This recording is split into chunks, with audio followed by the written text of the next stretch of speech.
Hi friends, అందరికీ నమస్కారం. Friends, వీడియోలో మన యొక్క ఏపీ రాష్ట్ర ప్రభుత్వం జగనన్న అమ్మఒడి పథకానికి సంబంధించిన 2024 సంవత్సరానికి సంబంధించిన విడత అనగా 5వ విడతకు సంబంధించి మన యొక్క రాష్ట్ర ప్రభుత్వం కొన్ని కొత్త రూల్స్ని అయితే మార్చేసిందండి. సో ఈ యొక్క రూల్స్ని బట్టి దాదాపుగా ఈసారి మనకు 2 లక్షల మందికి పైగా ఈ యొక్క జగనన్న అమ్మఒడి పథకానికి సంబంధించిన డబ్బులు అయితే వాళ్ళ ఖాతాలోకి పడవండి. సో అర్హుల లిస్ట్ కూడా అయితే విడుదల చేసేశారు. అలాగే ఈ యొక్క మార్చినటువంటి రూల్స్ కూడా ఏంటి, ఏ తేదీన మనకు డబ్బులు అనేది పడతాయి, కంప్లీట్ ఇన్ఫర్మేషన్ అయితే ఈ యొక్క అమ్మఒడి పథకానికి సంబంధించి క్లారిటీగా నేను మీకు ఈ వీడియోలో ఎక్స్ప్లెయిన్ చేస్తాను. వీడియో కనుక నచ్చితే లైక్ చేయండి. ఫ్రెండ్స్, మీరు ఇంతవరకు మన ఛానల్ని సబ్స్క్రైబ్ చేసుకోకుండా చూస్తుంటే దయచేసి సబ్స్క్రైబ్ చేసుకుని సపోర్ట్ చేయండి. ఇక లేట్ చేయకుండా టాపిక్ని స్టార్ట్ చేద్దాం. ఏపీ రాష్ట్ర ప్రభుత్వం ఎంతో ప్రతిష్టాత్మకంగా 1వ తరగతి నుంచి 12వ తరగతి వరకు చదువుతున్నటువంటి విద్యార్థుల కోసం తీసుకొచ్చిన పథకం జగనన్న అమ్మఒడి.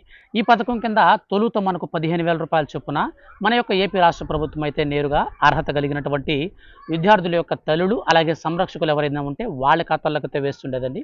ఈ నేపథ్యంలో మన యొక్క ఏపీ రాష్ట్ర ప్రభుత్వం 15,000 రూపాయల్లో టాయిలెట్ ఫండ్ కింద 1000 రూపాయలు, స్కూల్ మెయింటెనెన్స్ ఫండ్ కింద 1000 రూపాయల చొప్పున 2,000 రూపాయలని అయితే తగ్గించి ఆ యొక్క 2,000 రూపాయలని స్కూల్స్కి అయితే డైరెక్ట్గా అయితే ట్రాన్స్ఫర్ చేస్తుందండి. మిగిలినటువంటి 13,000 రూపాయలను నేరుగా అర్హత కలిగినటువంటి తల్లుల ఖాతాల్లోకి అయితే ఏపీ రాష్ట్ర ప్రభుత్వం జమ చేస్తూ వస్తుంది. ఇప్పటి వరకు చూసుకుంటే మనకు 4 విడతల డబ్బులు అయితే వేసేశారండి. ఇప్పుడు తాజాగా 2024 సంవత్సరానికి సంబంధించి 5వ విడత డబ్బులు అయితే విడుదల చేస్తున్నారు. అయితే ఈ నేపథ్యంలో మనకు కొన్ని రూల్స్ అండ్ రెగ్యులేషన్స్ అయితే మార్చేశారండి. అయితే ఈసారి చాలామందికి డబ్బులు అయితే రావండి. ఆ యొక్క కొత్త రూల్స్ తెలుసుకుంటే మీకు డబ్బులు వస్తాయో రావో మీకు ఈజీగా అర్థమైపోతుంది. సో ఆ రూల్స్ ఏంటి ఇప్పుడు మనం క్లారిటీగా చూసుకుంటే, ఫ్రెండ్స్, మన యొక్క రాష్ట్ర ప్రభుత్వం మొట్టమొదటిగా ప్రవేశపెట్టినటువంటి రూల్స్ వచ్చేసి విద్యార్థులు వారి యొక్క తల్లిదండ్రులు ఆంధ్రప్రదేశ్కు సంబంధించిన వారై ఉండాలి. అంటే గతంలో ఏం జరిగేదంటే, మన యొక్క రాష్ట్రానికి సంబంధించినటువంటి విద్యార్థి ఉంటే వాళ్ళ యొక్క తల్లిదండ్రుల అడ్రస్ అంతా కూడా తమిళనాడు కానీ లేదంటే తెలంగాణ కానీ సో ఇలా పక్క రాష్ట్రాలకు ఉండేవాళ్ళు అనమాట. సో వాళ్ళకు కూడా అమ్మఒడి తీస్తుండేవాళ్ళు.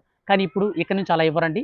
విద్యార్థి అలాగే వాళ్ళ యొక్క తల్లిదండ్రులు కంప్లీట్గా ఒకే రాష్ట్రం అంటే మన ఆంధ్రప్రదేశ్ రాష్ట్రానికి సంబంధించినటువంటి అడ్రస్ ప్రూఫ్తో ఉన్న వారికి ఈసారి 2024 సంవత్సరానికి సంబంధించినటువంటి మనకు ఈ యొక్క అమ్మఒడి డబ్బులు అయితే విడుదల చేస్తారనమాట.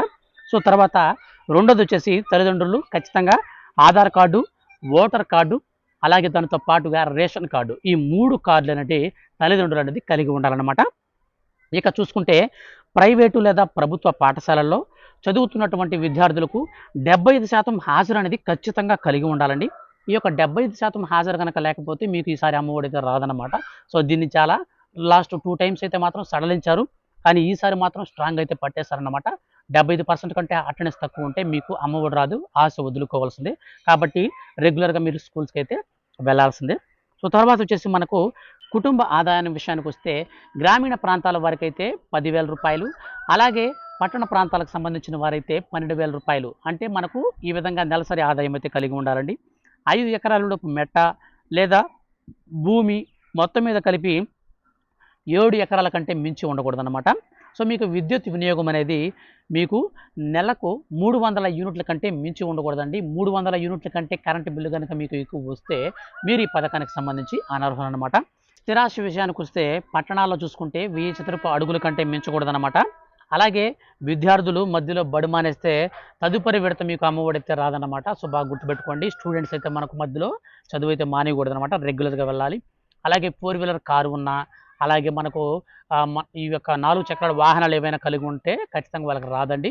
అయితే ఇందులో మనకు కొన్ని సడలింపులు ఉన్నాయన్నమాట.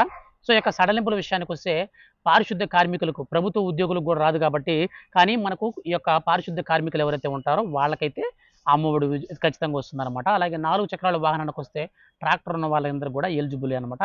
సో ట్రాక్టర్ కాకుండా మనకు ఓన్గా ట్యాక్సీ డ్రైవర్లకి వాళ్ళకైతే ఇస్తారు. కానీ ఓన్ కార్ అనేది కలిగి ఉంటే అంటే వైట్ కలర్ బోర్డు కలిగి ఉన్న కారు ఉంటే మీకైతే ఇక అమ్మఒడి డబ్బులు రావన్నమాట. సో ఈ విధంగా మనకు ఈ యొక్క అమ్మఒడి పథకానికి సంబంధించి మనకు ఈ యొక్క 2024 సంవత్సరంలో జూన్ మాసంలో అయితే విడుదల చేయబోతున్నారండి. అయితే ఈ యొక్క జూన్ కంటే ముందుగా కూడా విడుదల చేసే అవకాశం అయితే ఒకటి ఉంది. ఎందుకంటే మనకు ఫిబ్రవరి 2వ వారంలో ఎలక్షన్స్కి సంబంధించినటువంటి ఎన్నికల కోడ్ అయితే రాబోతుందండి. ఈ నేపథ్యంలో వైఎస్ఆర్ చేయూత పథకాన్ని కూడా ఏపీ రాష్ట్ర ప్రభుత్వం లాంచ్ అయితే చేయబోతుంది. సో ఈ పథకాలు ఈ యొక్క అమ్మఒడి కూడా చాలా అంటే చాలా మార్పు నుంచి తీసుకొచ్చిందండి. సో మనకు సీఎం జగన్ గారి ప్రభుత్వానికి అయితే చాలా హైప్ అయితే తీసుకొచ్చిందనమాట. సో కాబట్టి ఈ చేయూత అలాగే అమ్మఒడి పథకాలు రెండింటిని కూడా అమలు చేసి ఎలక్షన్స్కి వెళ్ళేటువంటి అవకాశం అయితే ఉంది. సో చూడాలి మరి. మనకు ఇప్పుడిప్పుడే కొన్ని అప్డేట్స్‌తో వస్తూ ఉన్నాయి. ఎప్పటికప్పుడు ఏ అప్డేట్ వచ్చినా నేను మీకు వీడియో చేసి తెలియజేస్తూ ఉంటాను. మాక్సిమం అయితే మనకు ఫిబ్రవరిలో అమలు చేసే అవకాశం ఉంది. మిస్ అయితే మాత్రం ఖచ్చితంగా జూన్ మాసంలో పక్కాగా అయితే అమలు చేస్తారు. వీడియో నచ్చితే లైక్ చేయండి. ఇలాంటి మరిన్ని లేటెస్ట్ అప్డేట్స్ కోసం మన ఛానల్‌ని సబ్స్క్రైబ్ చేసుకోండి. వీడియో కింద డిస్క్రిప్షన్‌లో లింక్ ఇచ్చాను. దాని ద్వారా మీ యొక్క స్టేటస్ అయితే చెక్ చేసుకోండి. Thank you for watching.